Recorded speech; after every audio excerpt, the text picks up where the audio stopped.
Então, meus queridos, ainda na primeira metade do século XX, os pesquisadores já sabiam que o DNA era um material genético, mas eles ainda tinham dúvida e ainda indagavam a respeito de qual era a natureza química desse DNA.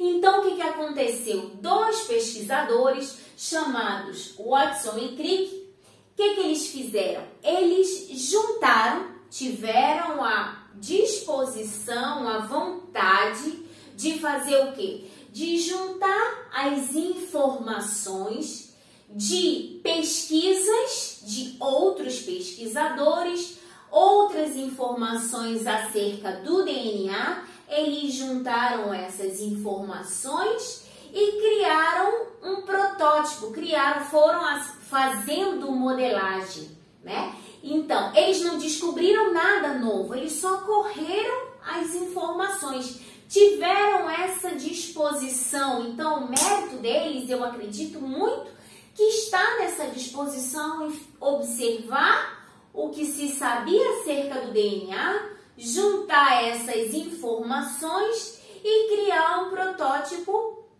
segundo o que se sabia. Então, o que eles fizeram? Eles criaram um modelo e descobriram que o DNA ele era formado por uma dupla hélice. Então, Watson e Crick, eles criaram a dupla hélice, modelagem, né, de arame com metal e tudo, e descobriram assim, elucidaram assim, com todas as informações que eles pegaram, como realmente um quebra-cabeças, e descobriram como era a estrutura assim do DNA, a estrutura química e a estrutura lá física, como que os átomos, como os elementos se organizavam ali na molécula. Então hoje eu vou falar um pouco sobre a dupla hélice, como que eles fizeram isso e quais as características importantes que eles observaram e juntaram aí no seu experimento, no seu protótipo. Ok, queridos? Sobre o DNA. Eu sou a Ariane Azevedo, eu sou professora de Biologia, esse é o meu canal Biotecnologia Descomplicada, que tem o objetivo de ajudar os alunos aí das áreas de biotecnologia, genética, biologia molecular, áreas afins, ok? Tanto da graduação quanto aqueles que vão fazer a seleção para a prova de mestrado, ok? Te convido a ficar até o final desse vídeo e depois da vinheta, a dupla hélice.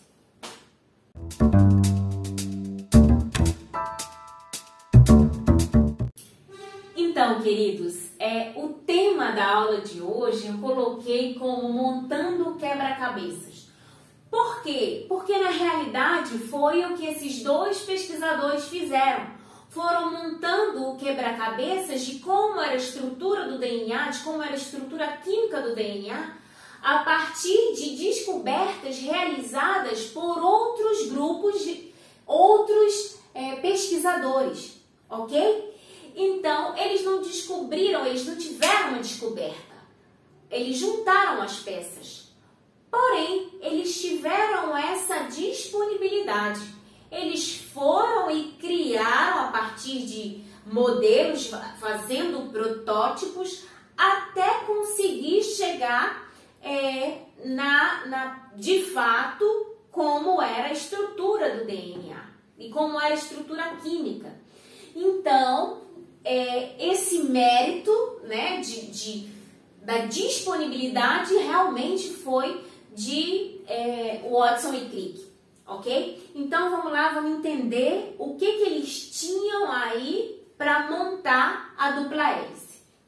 Então, a primeira coisa que eles tinham aí é um experimento realizado por Chargaff e seus colaboradores. E o que Chargaff fez? Lá por volta de 1945 e 1950, o laboratório desse pesquisador, o que aconteceu e o que ele fez? Ele, influenciado por Avery, lembra do Avery lá, que descobriu que quem era o princípio transformante era o DNA? Então, a partir disso, a partir do experimento de Avery e os seus colaboradores, então ele, influenciado por eles, ele disse, vou estudar isso aqui, vou me aprofundar na estrutura do DNA. Então, através de cromatografia de papel, o que ele fez? Ele descobriu as proporções das bases nitrogenadas. E isso aí foi super importante para Watson e Crick na hora de montar a sua dupla hélice, ok? Então, o que Chargaff e seus colaboradores fizeram? Se dedicaram e descobriram as proporções entre as bases nitrogenadas e ainda descobriram quais as bases eram complementares, ok? Então, eles descobriram que a quantidade de adenina era igual à quantidade de timina numa determinada amostra purificada de DNA de um organismo específico. Ele pegou de vários organismos. Ele purificou o DNA de vários organismos, fez lá a cromatografia, viu a quantidade, a proporção das bases nitrogenadas e viu que a quantidade, que sempre em um organismo, a quantidade de adenina era a mesma de timina e a de citosina era a mesma de guanina. Então, isso aí foi uma super sacada, ok? Agora, vale lembrar uma coisa, sininho, tim, atenção. A quantidade de adenina é sempre a de adenina, sempre de timina, citosina, sempre de guanina. Mas a soma da quantidade de timina com adenina e a soma da quantidade de citosina com guanina é diferente de organismo para organismo, viu? A quantidade de adenina mais timina e a quantidade de citosina mais guanina em um organismo é um número, em outro organismo, outro número, em outro organismo, outro, ok? Isso aí é importante e isso está relacionado lá na frente com a expressão gênica de cada organismo, beleza? Beleza. Depois dessa sacada aqui de Chargaff, já tinha outra informação para juntar no seu quebra-cabeças. Então, veio o experimento de Rosalind Franklin e Maurice Wilkins. Então, esse experimento que foi rodado ali era um experimento de difração de raio-x. O que aconteceu? Maurice, ele já tinha a técnica de difração de raio-x. E a Rosalind Franklin, ela, lá por volta dos primeiros meses, mais ou menos março-maio, de 1952, o que ela fez? Ela fazia no laboratório deles, eles trabalhavam com difração de raio-x, então o que ela fez? Ela utilizou as técnicas já desenvolvidas por Maurice, por Wilkins, e utilizou para o DNA. Tirou as fotos do DNA, fez a difração de raio-x do DNA. Bebês, essa é uma das fotos mais divulgadas aí da internet acerca da difração de raio-x, ok? Então, eu vou tentar colocar por aqui a foto, né, que é uma foto famosa, é a foto da Rosalind, numa das fotos, acho que a melhor foto que ela conseguiu, né, a respeito da estrutura do DNA. Então, ela sacou essa foto, tirou essa foto, e essa foto ajudou aqui a Watson e Crick a montar o quebra-cabeças, ok? Então, eles já tinham várias informações de outros científicos, de outros cientistas, de outros pesquisadores, mas essas duas aqui foram muito importantes para que eles montassem a dupla hélice, ok? Então, aí eu vou falar agora de 7 características sobre a dupla hélice, de 7 características que eles juntaram aí na montagem do quebra-cabeças. Então, eu coloquei aqui, enumerei, e aí eu vou apontando e falando, beleza? Primeira coisa, uma das características, contém 2 polinucleotídeos. Polinucleotídeos, 2. Então, 2 polinucleotídeos. Aqui, um polinucleotídeo. Lembrando o que era um nucleotídeo? Um nucleotídeo é um açúcar, uma base e um grupo fosfato. Então, isso aqui é um nucleotídeo. Um polinucleotídeo são vários nucleotídeos unidos. Então, aqui é um polinucleotídeo e aqui é o outro polinucleotídeo. Então, a primeira informação também que eles tinham, que eles juntaram acerca do DNA, é que que o DNA continha 2 polinucleotídeos. E isso aí deu pano para manga, bebê. Sabe por quê? Porque eles estavam em dúvida acerca de se eram 2 polinucleotídeos ou se eram 3. Inclusive Linus Pauling, lembra do Linus Pauling lá do diagrama da química? Pois é, então o Linus Pauling ele dizia que o DNA tinha 3 polinucleotídeos, ok? Mas aí, com outros experimentos que eles fizeram, com densidade, analisando a densidade do DNA, então viram que era possível, sim, o DNA ter apenas 2 polinucleotídeos ao invés de 3, beleza?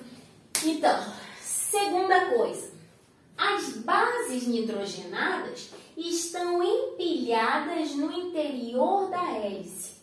Então, outra coisa que eles tinham aí é que as bases nitrogenadas, guanina, citosina, adenina, timina, estavam no interior, que a parte externa da dupla hélice guardava, armazenava, era onde estava o grupamento fosfato e o açúcar, e que as bases ficavam dentro, como se fosse uma escadinha, tá? Ficavam dentro dos 2 polinucleotídeos, ficava na parte de dentro, beleza?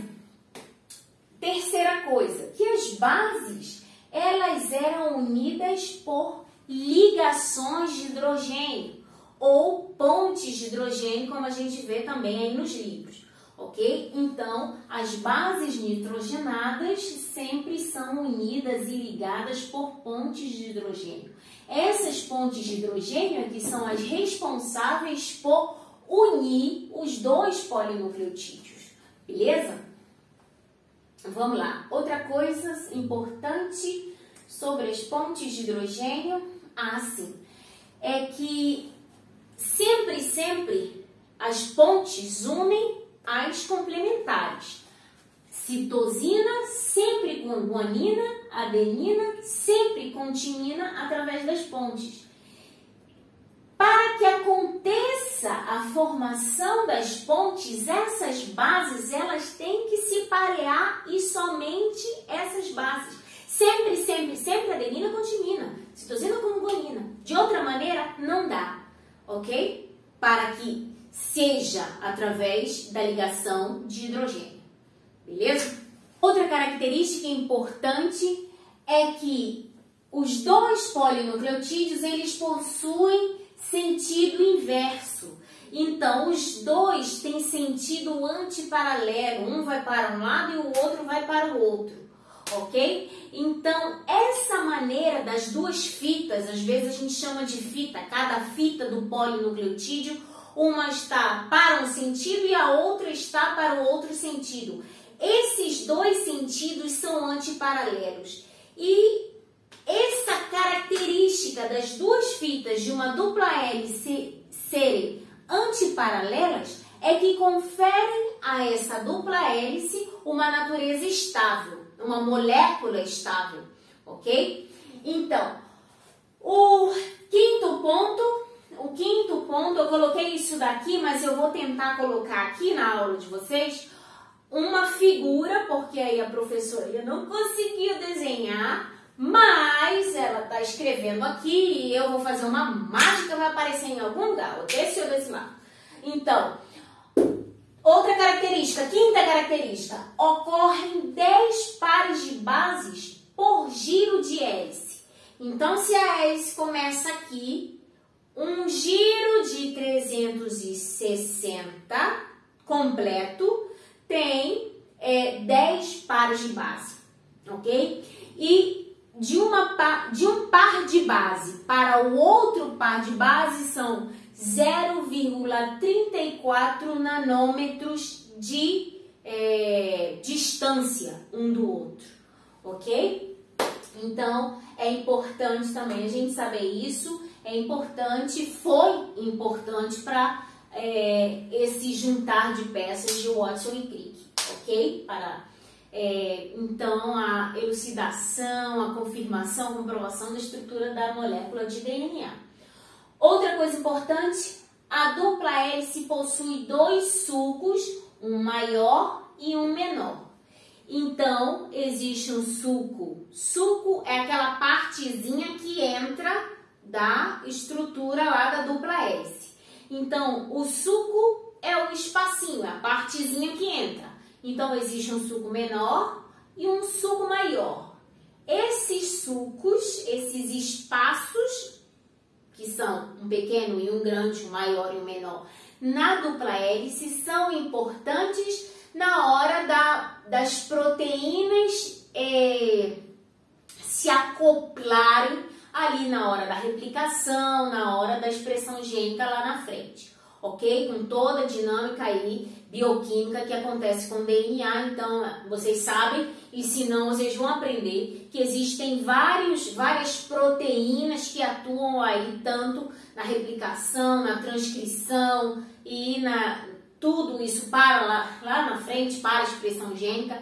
Então essas proteínas, quando elas estão ali, esses sulcos no DNA ajudam aí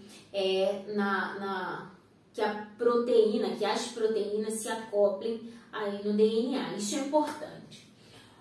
E sétimo e último, possui um giro para a direita. Então, o giro para a direita é uma molécula que chamamos de destrógira. O giro é um giro destrógiro. É como se fosse como chama?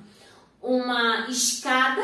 Se fosse, por exemplo, uma escada dessas escadas em espiral, o corrimão estaria aí na parte direita para